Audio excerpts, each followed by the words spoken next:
를 섬기고. 아멘. 주님의 평강을 풍성히 누리는 복된 밤 되시기를 축복합니다. 오늘 말씀의 제목은요, 하나님께서 요구하시는 것입니다. 모세는 오늘 본문 이 10장 신명기 10장 12절에서 여호와 하나님께서 자신의 백성인 이스라엘 백성들에게 요구하시는 것이 있다라고 그렇게 이야기를 합니다.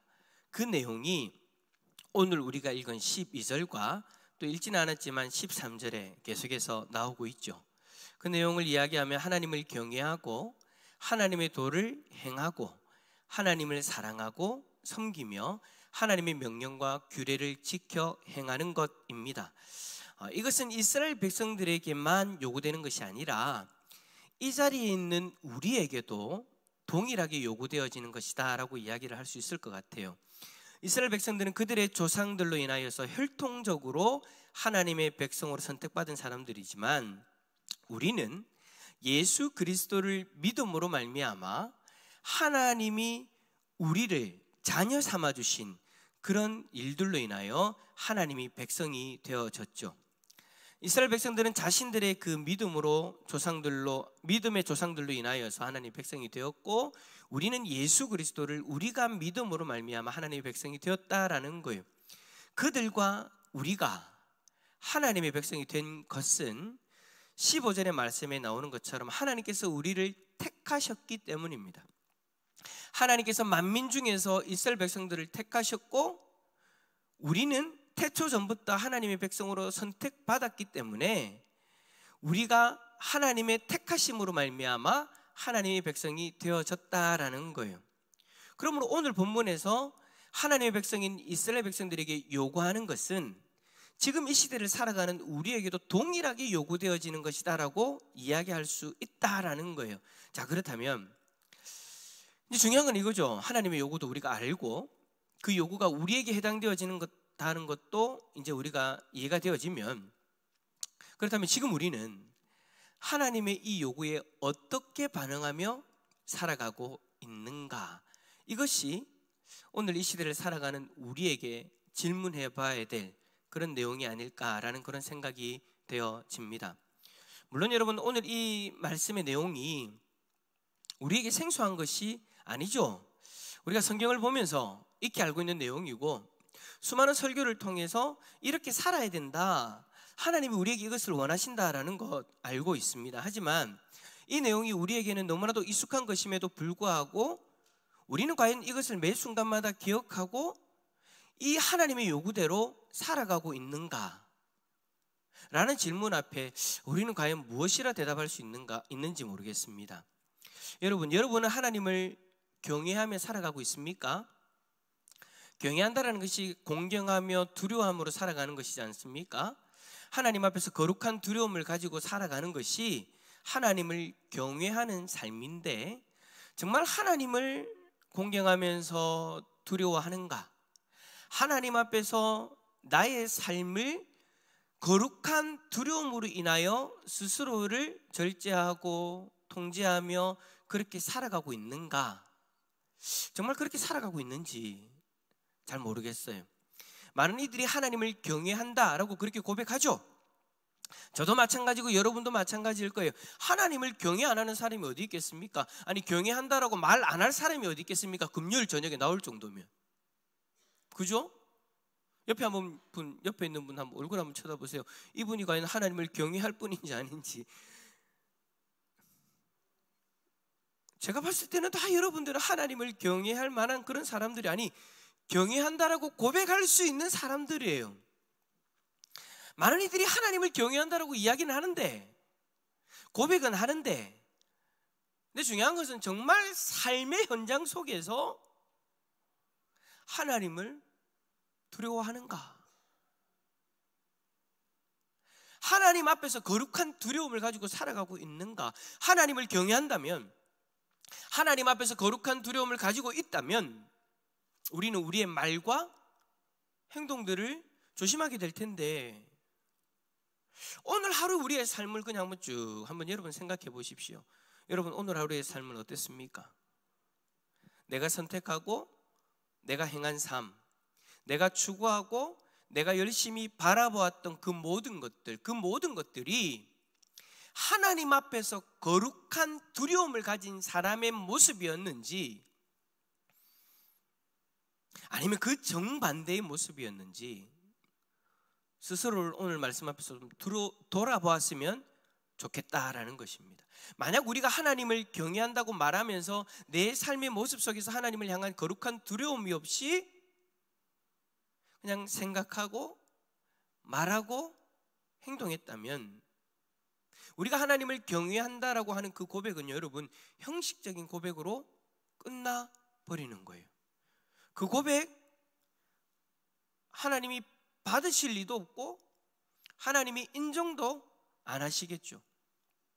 만약 저와 여러분이 하나님을 경외하는 삶을 살았다면, 하나님 앞에서 순간순간마다 하나님을 거룩한 두려움을 가지고 그렇게 경외하고 살았다면, 아마도 오늘 하루의 우리의 삶은 나 중심적인 삶이 아니라 하나님 중심적인 삶이 되어졌을 거예요. 그래서 어떤 일들을 할 때마다, 어떤 결정들을 할 때마다 하나님이라면 지금 내가 어떻게 생각하기를 원하실까? 이 상황을 내가 어떻게 받아들이기를 원하실까? 내가 하는 이 말과 행동이 하나님 보시기에 불편하신 것은 아닌가? 내가 하는 행동들이 하나님이 기뻐하시는 모습일까 아닐까를, 그러한 것들을 생각하면서 조심하고 또 조심하였을 겁니다. 그런데 하나님을 경외하는 자의 삶은 거기서 끝나지 않죠. 거기다가 하나님은 우리에게 더 이어서 요구하시는 것이 뭐냐?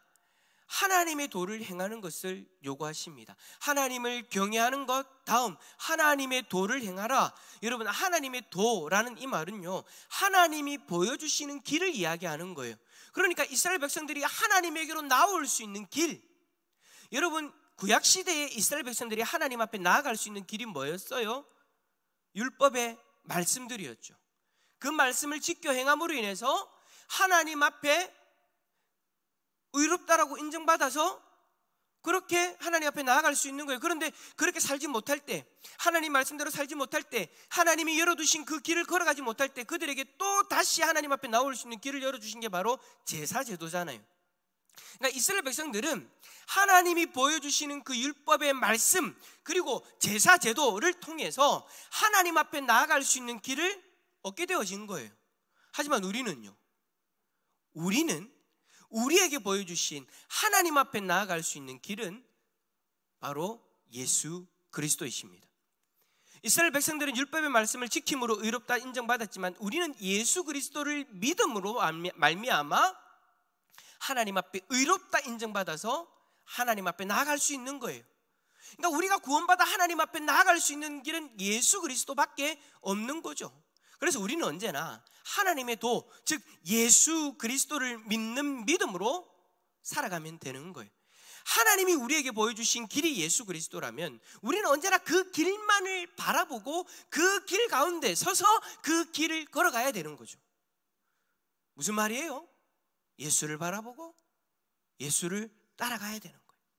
예수님이 우리에게 보여주신 그 삶, 예수님이 우리에게 말씀해 주신 그 모든 가르침들을 우리가 기억하고 예수님만 바라보면서 예수님을 따라 살아가야 된다라는 거예요. 그런데 우리는 알기는 아는데 그 길이 예수 그리스도라는 것을 알고 예수님만 바라봐야 된다는 것을 알고는 있는데, 참 그리스도인이라고 이야기하면서 예수님만 바라보려고는 하지 않는 것 같아요. 예수님 한 분만 바라보는 것으로 만족해야 되는데 우리는 자꾸 예수님 말고 다른 길을 바라보려고 하는 것 같아요. 여러분, 오늘 하루 어땠어요? 예수님만 바라보고 예수님만 따라가는, 예수님의 길을 따라가는 그 삶을 사셨습니까? 여러분, 이 모든 것이 가능해지려면요, 하나님이 다음으로 요구하시는 것이 충족되어져야 가능해질 것 같아요. 하나님이 그 다음 요구하시는 것이 뭐냐? 바로 우리가 하나님을 사랑하는 것입니다.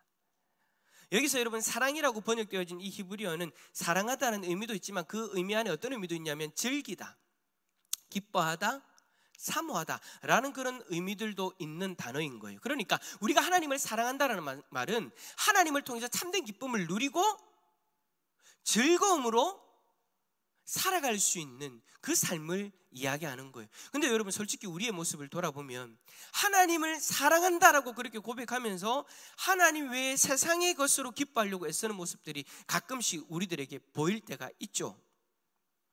하나님은 우리가 하나님을 사랑할 때에 하나님을 통해서 세상에도 누리지 못하는 그 기쁨을 하나님을 통해서 누리기를 원하시는데, 우리에게 언제나 함께 하시면서 우리에게 하늘의 은혜를 부어주시기를 원하시는데, 그 은혜로 말미암아 우리가 즐거운 삶을 살아가기를 원하시는데, 참 안타까운 것은 하나님을 사랑한다고 하는 우리가 이 기쁨을, 이 즐거움을 누리지 못할 때가 많다라는 거죠.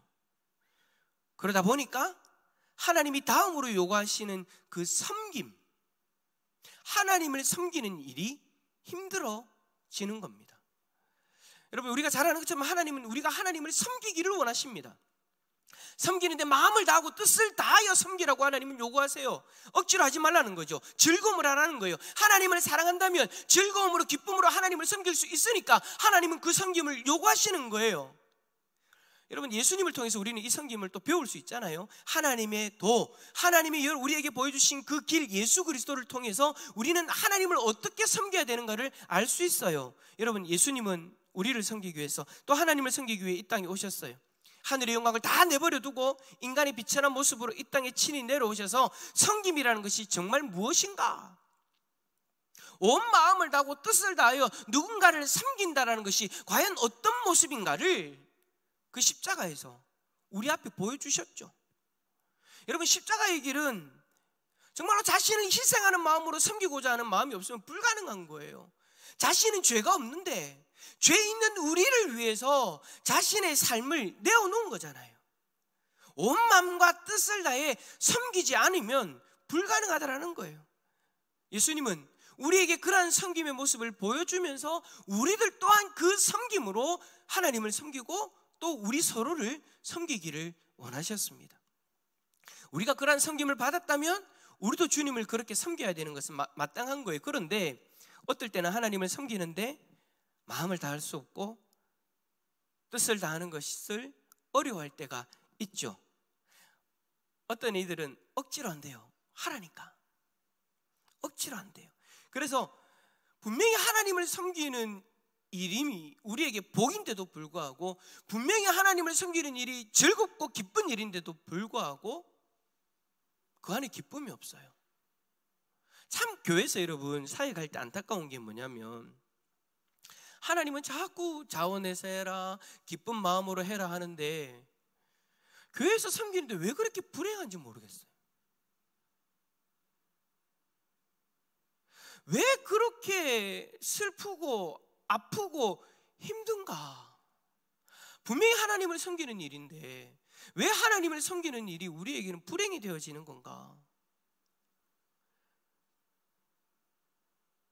그게 왜 그럴까요? 억지로 하니까 그런 거예요. 하나님을 사랑하는 마음으로, 즐거운 마음으로, 기쁨으로 그 일들 가운데 자원하는 마음으로 나와야 되는데, 자원하는 마음으로 하나님을 섬겨야 되는데 억지로 안 돼요. 그래서 기쁨이 없다라고 고백할 때가 많이 있다라는 거죠. 저는 참 이런 말을 들으시는 예수님은 과연 그런 우리의 모습을 보시고 뭐라고 생각하실까? 라는 생각이 들어요. 예수님은 우리를 섬기기 위해서 기쁨으로 십자가 앞에 자신의 생명을 내어주셨는데, 우리는 그런 주님을 섬긴다라고 하는 삶을 살기를 힘들어하고 억지로 하고 그러는 가운데 나는 불행하다라고 그렇게 생각하고 있으니, 예수님이 그 모습을 보시면서 과연 어떤 마음을 가지실까? 저는 그냥 이런저런 예수님의 마음을 생각해 볼 수 있지만 그냥 이런 마음이 들어요. 섭섭하시겠다. 이건 우리도 경험하는 거잖아요. 누군가를 위해서 헌신하고 막 애를 썼는데 그 사람은 나에 대해서 그 마음을 알아주지도 못하고 그 마음을 외면할 때, 아니 내가 한 만큼은 아니더라도 조금이라도 기쁨으로 작은 것 하나라도 그런 모습으로 서로 섬기는 모습이 되어줬으면 좋겠는데 그러지 못할 때 섭섭하죠. 아내분들이요, 여러분들이 그렇잖아요, 그죠? 남편한테 온 마음을 다 헌신을 하잖아요. 근데 남편이 그 헌신을 몰라주고 조금의 섬김도 귀찮아하고 억지로 하고 그 섬김 자체를 힘들어한다면 아내분들이 섬기는 그 섬김, 그 일을 통해서 아내분들은 섭섭함을 느끼죠. 고개는 흔들지 마세요. 남편 보고 계시니까. 왜 또 갑자기 옆에 있는 채집사님 눈치를 봅니까? 엄마들도 그렇잖아요. 자녀들에게 혼신을 다해서 섬겨요. 근데 자녀들이 그 헌신을 몰라줘요. 그리고 엄마가 뭔가를 부탁했을 때 그 작은 섬김이잖아요. 엄마가 하는 것에 비하면, 어머니가 하는 것에 비하면 자녀들에게 요구하는 것은 너무나도 작은 건데도 불구하고 자녀들이 그 섬김조차도 싫어하고 억지로 하는 그 모습을 보면 엄마의 마음은 섭섭하죠. 지금 여기 있는 우리 아이들은 애써 지금 이 말들을 외면하고 있는데 엄마들은 섭섭하단다. 큰 아들도 있네. 섭섭하단다. 예수님의 마음도 그러지 않을까라는 거예요. 예수님은 우리를 위해서 그렇게 섬겨주셨는데 막상 우리의 삶으로 주님을 섬겨야 되는 그 자리에서 그 작은 섬김 하나를 우리가 억지로 하고 힘들어하고 그 섬김 때문에 불행하다라고 여긴다면 우리 주님의 마음은 얼마나 섭섭하실까라는 그런 생각이 드는 거예요. 자, 그러면 여러분, 이제 문제는 이거죠. 왜 우리는 하나님의 이 요구들을 온전히 들어드릴 수 없는 것일까요? 하나님을 경외하고 하나님의 모든 도를 행하고 하나님을 사랑하며 마음을 다하여 뜻을 다하여 하나님을 섬기는 이 모든 일이 우리가 분명히 알고 있으면서도 불구하고 힘든 이유가 뭐냐라는 겁니다. 솔직히 내가 그렇게 섬긴다, 그런 모습으로 섬겼을 때 예수님이 섭섭해하신다, 여러분 우리가 다 한 번씩은 생각해 본 거잖아요.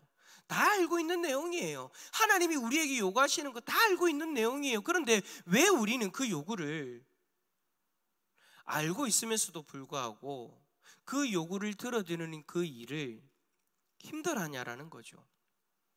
어떤 이들은 이 이유에 대해서 이렇게 말합니다. 이 모든 것을 다 할 걸 생각하니 너무 답답하다는 거예요. 숨이 턱 막힌다라고 이야기를 하는 거예요. 실질적으로 그런 이야기를 제가 들었어요. 본인은 세상에서 즐길 것들을 즐기면서 적당하게 신앙생활을 하고 싶은데 어떻게 모든 일에 있어서 하나님을 경외하는 마음으로, 그러니까 거룩한, 앞에서 이야기했던 것처럼 거룩한 두려움을 가지고 생각하고 거룩한 두려움을 가지고 말하고 거룩한 두려움을 가지고 행동하냐라는 거죠. 그냥 내가 하고 싶은 대로 하고 싶은데, 간섭 안 받고 내 하고 싶은 대로 말하고 속 시원하게 내 하고 싶은 대로 행하고 그렇게 그냥 우리는 세상 가운데서 그렇게 살아가고 싶은데 어떻게 그걸 다 하나님 앞에서 거룩한 두려움을 가지고 그렇게 살아가냐라는 거죠. 이렇게 살면 목사님 숨도 못 쉴 것 같아요 라고 하는 그런 이야기도 솔직히 들어봤어요. 우리 교회도 들어봤고요, 그 전에 있는 교회에서도 들어봤고요, 그 전에 있는 교회에서도 다 들어봤어요. 가는 교회마다 그렇게 이야기하는 사람들이 많이 있어요. 숨이 턱 막힐 것 같아요. 아이고 이렇게 어떻게 사냐라는 거죠.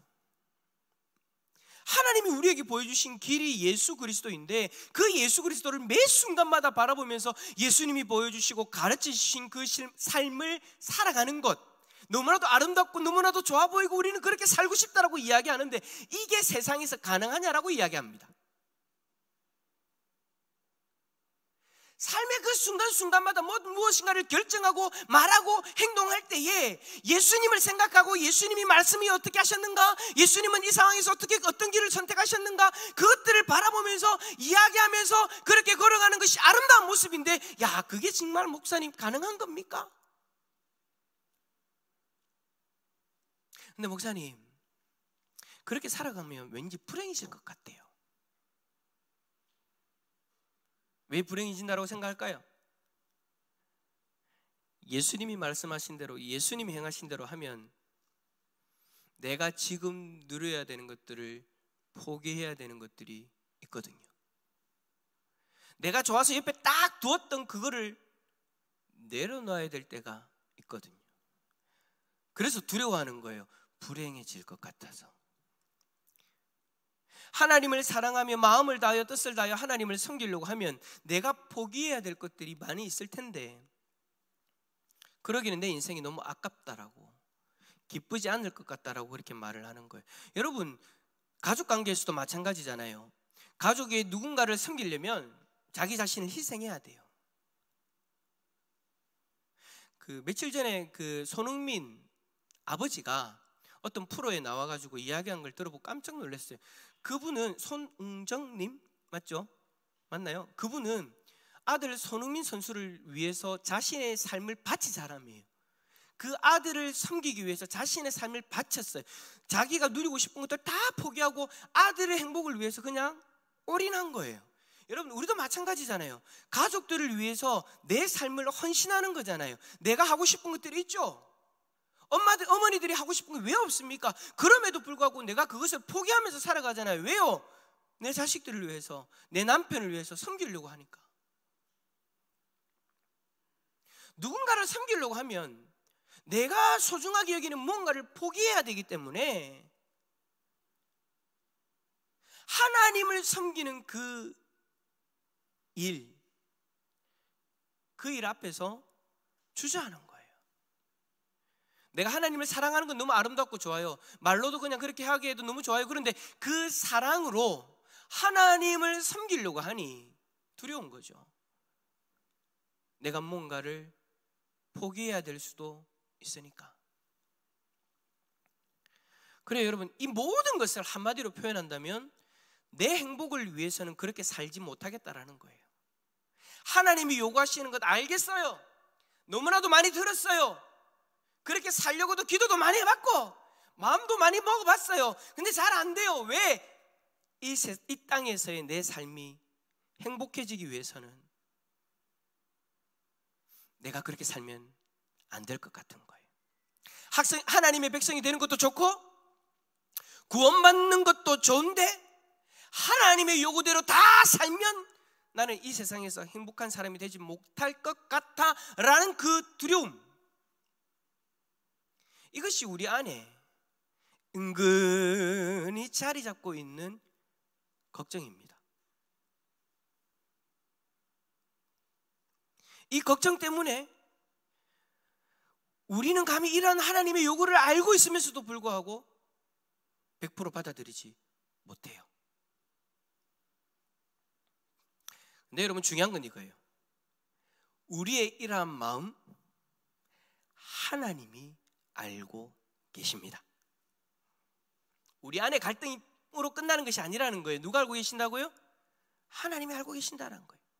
이 세상에서 살아가는 우리가 원하는 것, 나 자신의 행복이잖아요.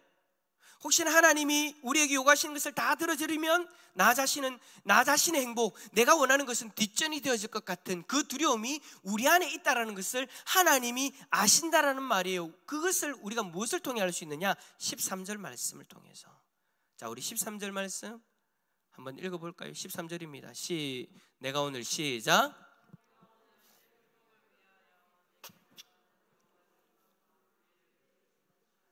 아멘.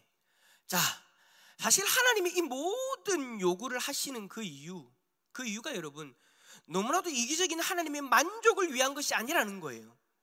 내가 오늘 내 행복을 위하여 라는 이 말씀 속에 하나님이 우리에게 이러한 삶을 요구하시는 근본적인 이유를 드러내고 계시는 거죠.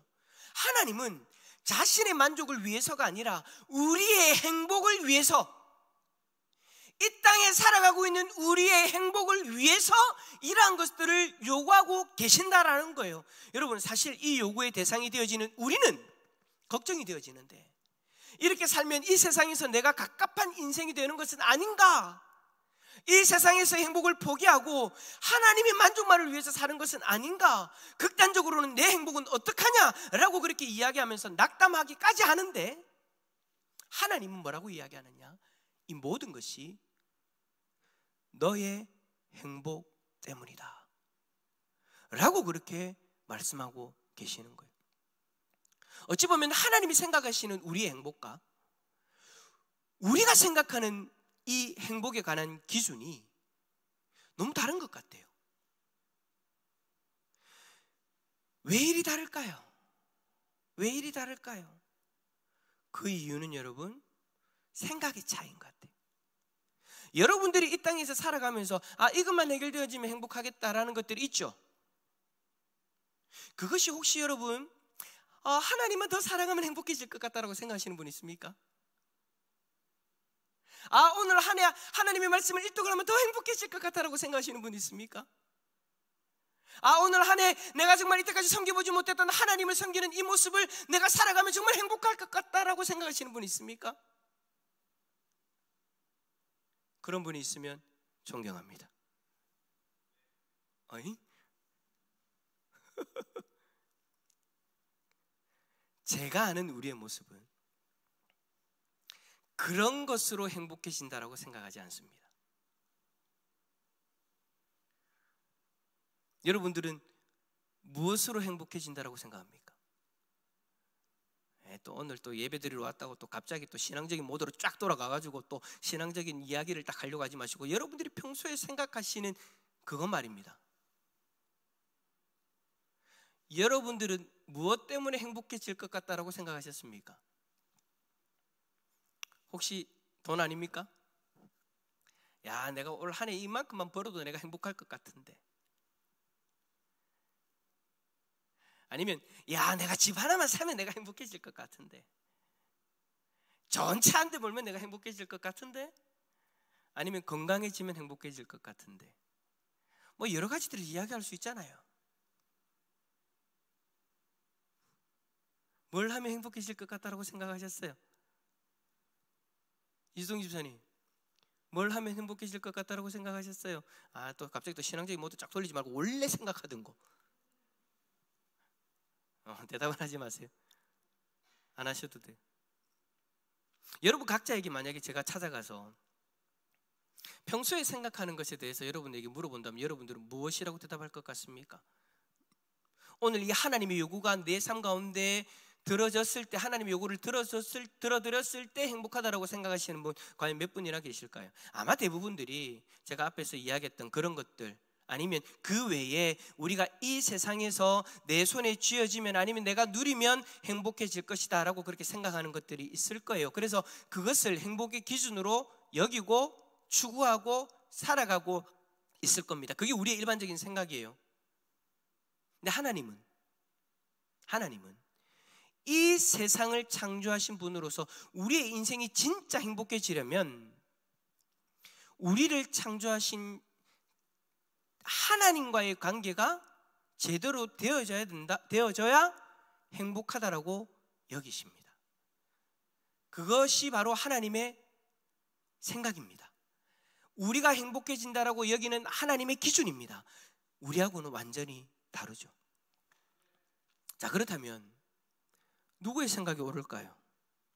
이 세상의 기준으로 행복을 추구하는 우리의 생각이 옳을까요? 아니면 이 세상을 창조하신 하나님의 생각이 옳을까요? 당연히 하나님이시겠죠. 이것 또한 우리가 잘 압니다. 하지만 그것을 우리가 잘 받아들이지 못하는 이유가 뭐냐?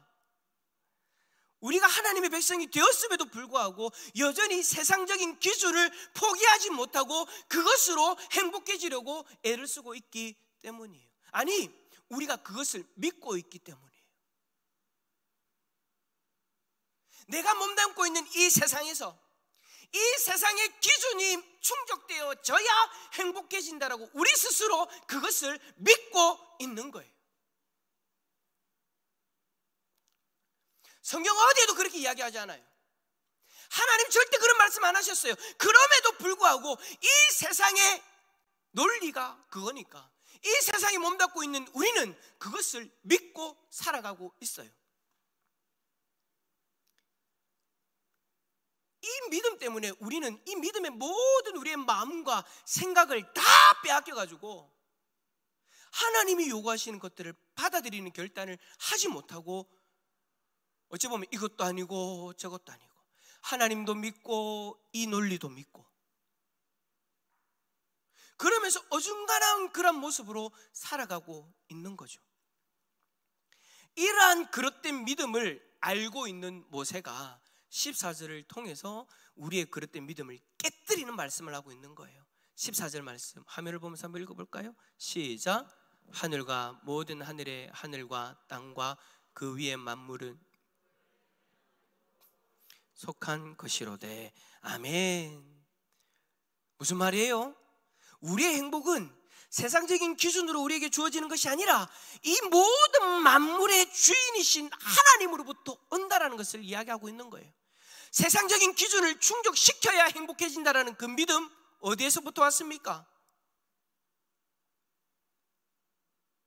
나의 행복은 세상에 달려있다라는 그 생각으로부터 온 거죠. 그런 우리의 생각이 잘못되어졌다라는 거예요. 세상이 우리에게 행복을 주는 것이 아니라는 거예요. 이 모든 만물, 내가 누리고 싶어하는 그 모든 만물, 내 손에 쥐고 싶어하는 그 모든 만물은 하나님께 속하였고 하나님이 주인이십니다. 우리의 행복은 세상으로부터 주어지는 것이 아니라 하나님으로부터 시작되어지는 거예요. 그러니 모세는 이야기하는 거예요. 하나님이 요구하시는 것을 순종해 보라. 세상의 기준으로 행복해질 수 있을 것 같지만 그 생각, 그 믿음 내려놓고 하나님의 요구를 한번 받아봐라. 하나님의 요구를 한번 수용해봐라. 하나님의 요구에 한번 순종해봐라. 그러려면 세상의 기준에 길들여져 있는 우리이기 때문에 처음에는 좀 불안할 거예요. 불안할 거예요. 하지만 우리가 하나님 요구에 순종하기 시작하면요, 어떤 일이 일어납니까? 우리의 그 순종의 모습을 보시는 하나님이 우리의 인생의 주인이시고 이 모든 만물의 주인이신 하나님이 움직이기 시작하십니다.